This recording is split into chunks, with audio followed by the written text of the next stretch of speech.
분주한 한 주였던 것 같습니다. 하루하루가 바빴고 또 정신이 없는 날이었습니다. 그리고 집에 돌아와서 또 문을 딱 닫는 순간 갑자기 휑해지는 거지요. 나는 누구인가?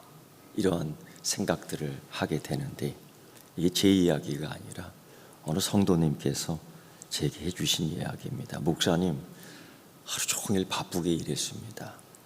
손님 응대하고 전화 받고 웃고 이야기하고, 그런데 집에 돌아와 보니 그저 휑합니다. 고독합니다. 외롭습니다. 사람이 없어서 외로운 것이 아니라 사람들 사이에서 더 외로운 시대가 되어 버린 것 같고요. 우리는 연결되어 있지만은 단절되어 있습니다. 대화는 많지만은 이해는 적고 자기 이야기만 다 하지요. 관계는 넓지만은 깊이가 없습니다. 겉으로 바쁩니다. 그런 우리 이 세대의 이 상황에서 오늘 마가복음 1장 35절 말씀은 우리에게 이야기하는 것들이 많이 있습니다. 대표적으로 예수님은 가장 바쁜 날 이후에 어디로 가셨는가? 예수님은 가장 바쁜 날 이후 어떻게 하셨는가? 우리에게 시사하는 바가 많습니다. 마가복음 1장은 매우 바쁘게 움직이는 사람들 사이에서 정말 숨을 헐떡일 수밖에 없습니다.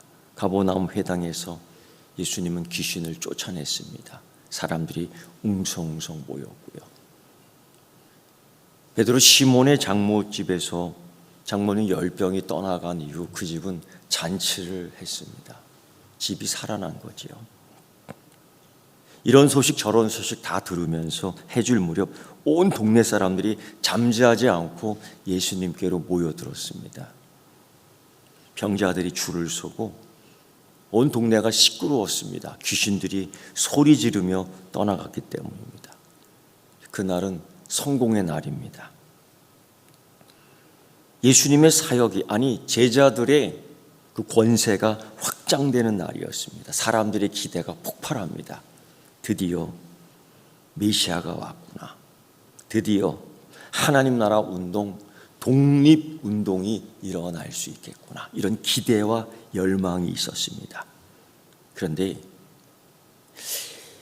전혀 다른 장면이 나옵니다. 예수님은 이런 사람들의 마음과는 달리 마가복음 1장 35절의 말씀처럼 새벽 아직도 밝기 전에 예수께서 일어나 나가 한적한 곳으로 가사 거기서 기도하시더니 혼자, 홀로, 외롭게, 고독하게. 왜 하필 성공한 예수님의 사역, 사람들이 열망하는 군중들 사이를 피하여 새벽 동트기 전 한적한 것으로 홀로 거기에 갔단 말입니까? 고독을 예수님은 찾았던 것입니다. 예수님의 고독은 실패 후 숨는 사건이 아니었습니다. 예수님의 고독은 성공 후 숨는 사건이었습니다. 아주 이게 중요한 차이지요. 우리는 언제 고독해집니까? 우리는 언제 외로워집니까? 대표적으로 상처받으면. 근데 예수님은 언제 고독했습니까? 성공한 뒤. 왜일까요? 여러분, 성공은 사람을 치유하지 못하기 때문입니다. 박수는 내면을 회복시키지 못합니다. 인기는 영혼을 안정시키지 못합니다. 이 사실이에요. 예수님은 이러한 사실을 다 알고 있었기 때문입니다. 그래서 지금 이 순간 나는 하나님께로 돌아가야 된다라는 방향을 결정하고 고독해진 거죠.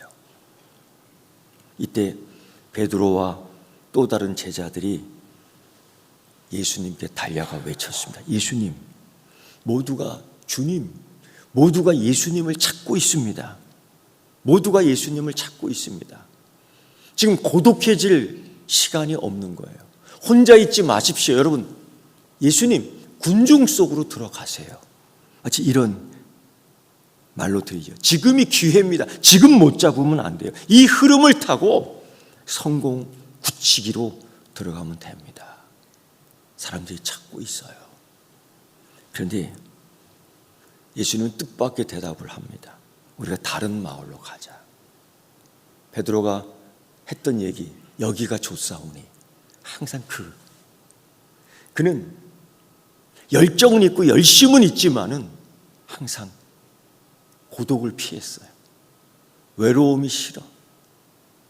잔치가 있는 곳, 즐거움이 있는 곳, 그런 곳으로만 찾아다니고 성공이 있는 자리, 여기가 좋사오니. 근데 예수님의 대답은 우리가 다른 데로 가자. 예수님은 도피한 것이 아닙니다. 고독을 찾아간 거예요. 사람들의 요구는, 제자들의 요구는 이 마을에 머무르세요. 여기가 좋습니다. 그런데 예수님은 십자가를 향해 나아간 거예요. 그 고독한 자리. 여러분, 우리는 흔히 고독은 심리 상태로 정의합니다. 그런데 성경에서는 이 고독을 신학적인 공간으로 만들어요. 이게 무슨 뜻이냐?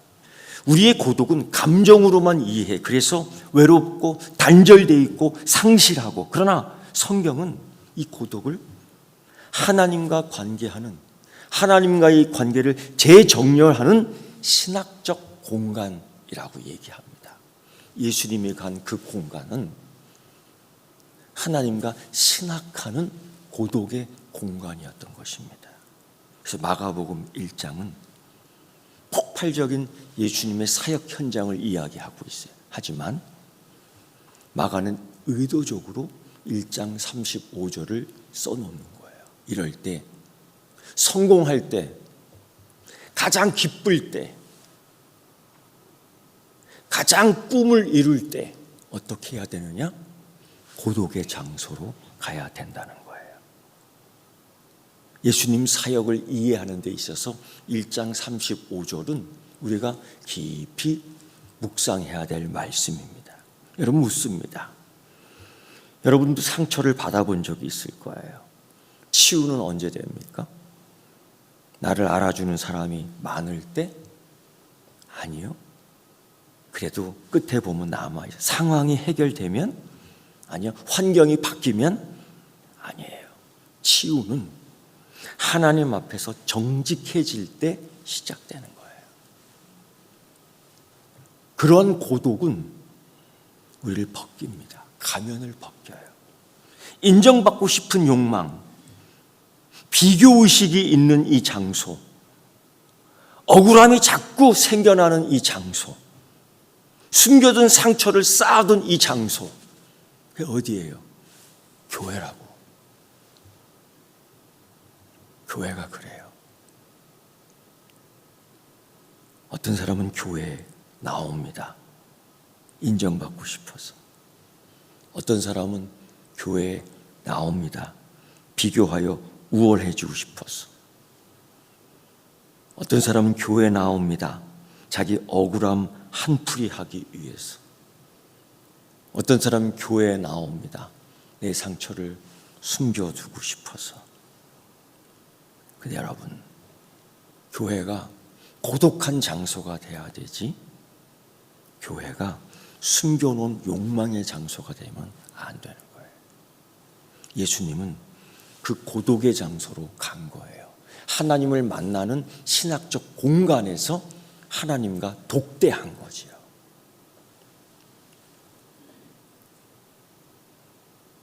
우리는 이 사람들과 만나는 장소를 먼저 이곳으로 정해요. 이게 문제예요. 여러분, 교회는 하나님 만나러 오는 고독한 장소가 돼야 되지요. 사람은 교회를 사람 만나러 나오는 친교의 장소로 되면 고독이 없어져요. 하나님과 신학하는, 하나님과 신앙을 하는 깊은 공간이 사라지는 거예요. 그러니까 인정받고 싶은 욕망, 비교의식, 억울함, 숨겨놓은 상처가 계속 나오는 거죠. 한 남자를 소개해 주고 싶습니다. 그 사람 이름은 헨리 누엔이라고도 얘기하더라고요. 하버드 대학에서 교수 생활했고 예일 대학에서 가르쳤습니다. 세계적인 강연자이고 그가 쓴 책은 거의 베스트셀러가 되었습니다. 저도 몇 권의 책을 읽어봤는데요. 그런데 그 일기에 이런 문장이 써 있어요. 나는 수많은 사람에게 둘러싸여 있다. 나는 수많은 사람들에게 열광을 받았다. 나는 수많은 사람으로부터 인기를 얻었다. 그런데 누구에게도 진짜 나의 모습을 보여주지 못했다. 그 일기장에 딱 써 있어요. 그는 외로웠습니다. 성공했지만 외로웠습니다. 존경받았지만은 치유되지 않았습니다. 그는 깨달았습니다. 사람들에게 필요한 사람이 되는 것과 하나님 앞에서 존재하는 것은 다르다라는 걸 깨달았어요. 모세가 수많은 사람들에게 필요한 사람이야. 여호수아가 수많은 사람들에게 필요한 사람이야. 그러나 그 한 사람이 하나님 앞에서 존재한다는 것은 전혀 다른 거예요. 수많은 사람 앞에서 그들을 이끌었지만은 그는 호렙산 떨기 앞에서, 떨기나무 앞에서 그는 하나님 앞에 혼자 선 존재, 가장 고독한 존재. 그러나 하나님 앞에서 신학하는 깊은 존재가 되었던 것이죠. 우리는 여러분, 사람들 앞에 필요한 사람이 되려고 많은 애를 쓰는 거예요. 이거 하나 알아야 돼요. 그럼에도 먼저 하나님 앞에서 존재해 봤느냐 이거예요. 이사야가 하나님 앞에서 딱 존재할 때 그는 이 고독의 소리를 외쳤죠. 아, 나는 망했다. 하나님 앞에서 존재할 때 누가 나를 이 사망의 몸에서 건져낼 수 있을까? 사실 사도 바울도 그런 얘기를 해요. 난지 8일 만에 할례를 받고 유대인 중에 유대인, 바리새파 중에서는 최고의 사람, 가말리 앞에서는 최고의 학문을 이룬 사람, 사람들 앞에서 인기, 사람들 앞에서 강연하는 이 사도 바울의 모습을 보면은 둘도 없는 사람이에요. 그런데 하나님 앞에서 딱 존재할 때 오라, 나는 곤고한 사람이로다. 하나님 앞에서 그 외로움을 느끼며 거기서부터 하나님과 신학함에 있어서 로마서 7장을 끝내고 하나님 앞에 섰을 때 8장 1절 성령 안에서 승리하는 자기 자신의 모습을 보고 더 이상 그 고독은 사람들과 같은 외로움에 빠지는 것이 아니라 그 고독은 하나님으로부터 사명을 받는 순간이 되었던 것입니다. 여러분, 그래서 이 헨리 누엔은 그런 책을 써요. 상처 입은 치유자. 치유자는 상처가 없는 사람이 아니라 자신의 상처를 하나님께 가져간 사람을 상처 입은 치유자다라고 얘기하는 거예요. 예수님은 많은 사람들의 열광, 많은 사람들의 인기, 많은 사람들의 호응, 근데 반드시 그가 그런 것들이 자기를 상처 줄 거예요. 그 많은 사람들이 십자가에서 놀렸고 그 많은 사람들이 십자가에 있는 나를 찔렀고 많은 사람들이 십자가에 박을 하고 조롱했어요. 그 상처, 그걸 알기에 그는 그 성공한 뒤에 하나님 앞에서 고독, 그 고독의 자리로 간 거죠. 여러분, 저는 교회가 사람을 만나는 교제하는 장소가 아니라 하나님 앞에서 고독해 하는 여러분 신학적 공간이 되었으면 좋겠습니다. 교회에서 고독하십시오. 이 세상은 그 외로움을 굉장히 싫어하잖아요. 그래서 항상 편먹잖아요.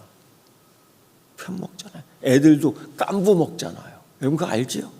깐부 먹는다는 거. 내 편 들어줄 사람을 찾으며 방황하잖아요. 내 편 들어줄 사람이 없으면 당황해하고 외로워하잖아요.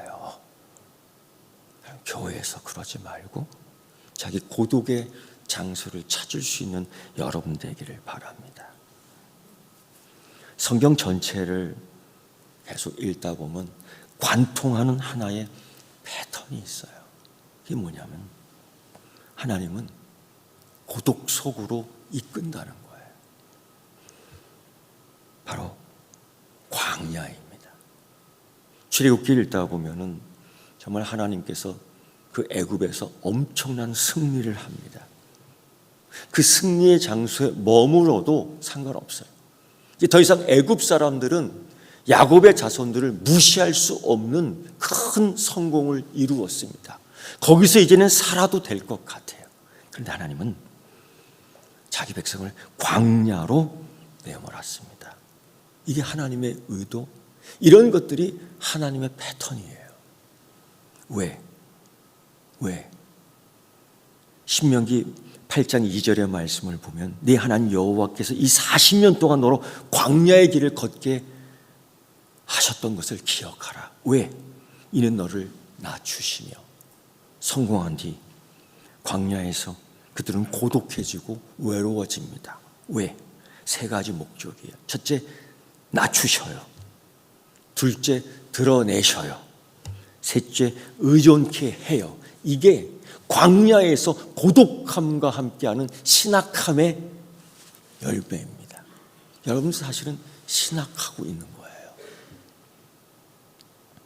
광야에서 또한 제거해야 될 것이 있어요. 의지할 것들을 제거하는 겁니다. 제거한 뒤에 뭐만 남냐? 하나님만 남게 되는 거예요. 예수님 공생의 시작 전에 40일 광야를 통과했습니다. 그 광야 40일은 배고팠습니다. 그 광야 40일은 목말랐습니다. 그 광야 40일은 추웠습니다. 그러나 그 광야 40일은 고독했습니다. 하나님을 의지해야 하는 시간대, 장소이기 때문입니다. 십자가에 매달렸을 때도 마찬가지입니다. 겟세마네 동산에서도 마찬가지입니다. 겟세마네에서 너무 고독했기 때문에 눈물 흘리셨던 예수님을 기억할 수 있겠습니까?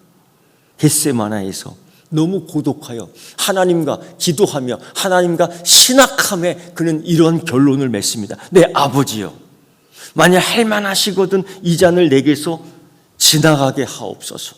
그러나 나의 원대로 마옵시고 아버지 원대로 하옵소서. 겟세마네 외로운 고독의 장소에서 하나님과 신학함에 얻은 결론이 이거예요. 그리고 십자가 위에서 다시금 고독하게 외칩니다. 나의 하나님, 나의 하나님, 어찌하여 나를 버리셨나이까. 십자가는 궁극의 고독입니다. 그러나 바로 그 자리에서 하나님과 인간 사이에 화해가 이루어지는 거죠. 저는 교회가 고독의 장소가 되었으면 좋겠어요. 저는 교회가 사람과 이야기하는 장소가 아니었으면 좋겠어요. 저는 교회가 사람 만나는 장소가 아니라 하나님 만나는 장소, 하나님 고독 속에서 신학하는 장소가 되었으면 좋겠습니다. 십자가로, 그 십자가의 고독 때문에 우리는 하나님을 아버지라고 부를 수 있었습니다. 예수님은 거기서 혼자가 되셨지만은 다시금 예수님의 혼자 되는 고독 때문에 우리는 하나님과 다시 연결되었던 겁니다. 그 십자가에서. 여러분, 십자가는 단절의 장소처럼 보이지만 실제로는 화해의 자리였습니다. 이사야는 그래서 이미 예언했죠. 그때 그가 찔림은 우리의 허물 때문이요, 그가 상함은 우리의 죄악 때문이라. 십자가의 고독은 단순히 감정적 정서적 고립이 아닙니다. 십자가의 고독은 하나님의 진노를 담당하는 자리입니다. 십자가의 고독은 대속의 자리입니다. 십자가의 고독은 언약 말씀의 성취의 자리입니다. 여러분, 예수님의 고독은 우리의 영원한 단절을 대신한 은혜였던 것입니다. 여러분, 바울은 그래서 그 십자가 위에서 고독한, 바울은 예수님이 이 땅에 인간의 몸을 입고 나온 그 고독한 자리에 있는 예수님을 이렇게 얘기합니다. 그는 근본 하나님과 본체시나 하나님과 동등됨을 취하지 아니하시고 오히려 자기를 비워 죽기까지 순종하셨다. 자기를 비워. 고독은 여러분 비우는 장소예요. 새벽 미명 다시 그 한적한 곳에 기도했던 그 고독의 장소에서 예수님은 인기를 비워냈어요. 예수님은 욕망을 비워냈어요. 예수님은 군중을 비워냈어요. 예수님은 성공의 흐름을 비워냈어요. 예수님은 자기의 의지를 비워냈어요. 그리고 비워진 그 자리에 하나님의 뜻을 채워놓은 거죠. 여러분, 비움의 자리가 없이는 충만도 없습니다. 비워야 돼요. 근데 우리는 자꾸 채우려 하잖아요.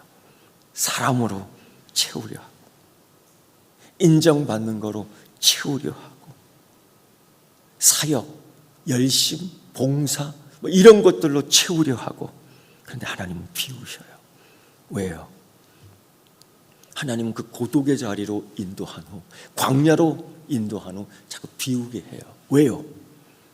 하나님으로 채우기 위함입니다. 하나님으로 채우기를 원하는 거예요. 여러분, 치유되지 않은 사람은 쉽게 상처를 줘요.